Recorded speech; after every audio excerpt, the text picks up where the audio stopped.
عزیز مصر کی بیوی زلیخا حضرت یوسف علیہ السلام کے عشق میں گرفتار ہو چکی تھی، اور عزیز مصر کی یہ کوشش تھی کہ کہیں اس کی بیوی کے عشق کا راز فاش نہ ہو جائے، مگر یہ ممکن نہ ہوا، اور مصر کے اعلیٰ سربراہوں کی بیگمات کو اس بات کی بھنک پڑ گئی، اور وہ اپنی محفلوں میں اس پر باتیں کرنے لگیں، اور ان میں سے کچھ ملکائیں تو کھلے عام تنقید کرنے لگیں۔ مصری بیگمات کی طرف سے اس سرزنش کی اطلاع جب عزیز مصر کی بیوی کو ملی تو وہ بہت پریشان اور رنجیدہ ہو گئی، پھر سوچنے لگی کہ کوئی ایسی تدبیر کی جائے جس سے وہ عورتیں اس کے سامنے زبان نہ کھول سکے اور اس کی ہم نوا بن جائے۔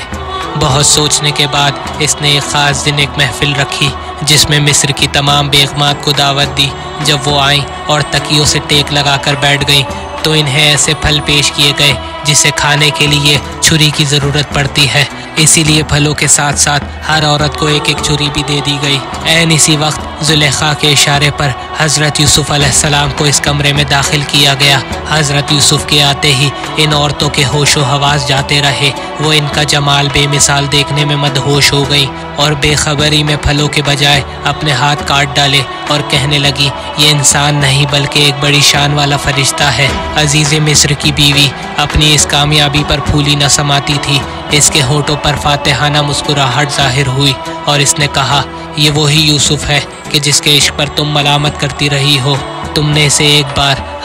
ہی بار دیکھا ہے اور اپنے ہاتھ کاٹ لیے ہیں، لیکن میں نے اسے مختلف اوقات میں اس کا اٹھنا بیٹھنا سونا جاگنا دیکھا ہے، کیونکہ وہ میرے گھر میں رہتا ہے، اسی لیے میں اس کے سامنے اپنا دل ہار بیٹھی ہوں، لیکن یہ اپنا منہ موڑ لیتا ہے اور اپنی ملکوتی روح کے ساتھ فقط اپنے کام سے کام رکھتا ہے اور حد سے آگے قدم نہیں بڑھاتا، لیکن اس کے باوجود میں اس کے ساتھ اچھا سلوک رکھتی ہوں، لیکن اب وہ میری بات نہیں مانے گا تو اس کو قید کر لیا جائے گا۔ وہ دن گزرا تو عزیز مصر کی بیوی پھر سے حضرت یوسف علیہ السلام کو بہلانے کی کوشش کرنے لگی، لیکن اس کی تمام کوششیں بیکار ثابت ہوئی، حتیٰ کہ وہ بالکل نا امید ہو گئی۔ حضرت یوسف علیہ السلام بھی اس مصیبت کے ہاتھوں سخت پریشان تھے۔ وہ عورتوں بالخصوص عزیز مصر کی بیوی کے شر سے خدا کی پناہ مانگتے تھے۔ بلا شبہ ایک مومن ہر حالت میں خدا کی پناہ مانگتا ہے اور اسی سے مدد طلب کرتا ہے۔ چنانچہ حضرت یوسف علیہ السلام نے بارگاہ الہی میں اپنے ہاتھ پھیلائے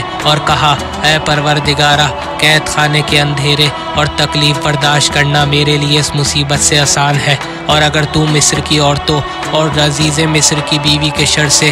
دور نہ کر دے تو خطرہ میرے نزدیک پہنچ جائے گا، پھر یہ بھی ممکن ہے کہ میں گناہ کے گڑھے میں گر جاؤں اور میرا نام جاہلوں کی فہرست میں شامل ہو جائے۔ خداوند دو عالم نے حضرت یوسف علیہ السلام کی دعا قبول فرمائی اور انہیں بہت بڑے فتنے سے بچا لیا۔